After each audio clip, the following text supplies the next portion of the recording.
యథార్థముగా మాట్లాడవలసి వస్తే పట్టుపంచ కట్టుకుని పరమేశ్వర సన్నిధానములకు వెళ్లకుండా ఉండడం మంచిది.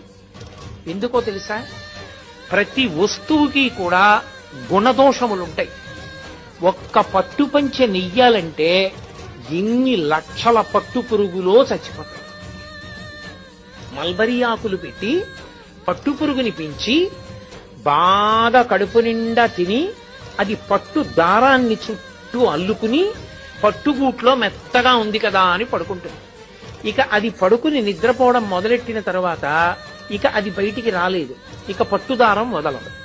ఇప్పుడు ఆ పురుగును ఒక్కదాన్ని తీసి బయటపడాయాలంటే పట్టు కాయని కోసేయాలి. కోసేస్తే దారం ఇంతంత ముక్కలైపోతుంది. అందుకే పట్టు కాయలన్నీ ఏం చేస్తారంటే మరుగునీళ్లలో పడేస్తారు.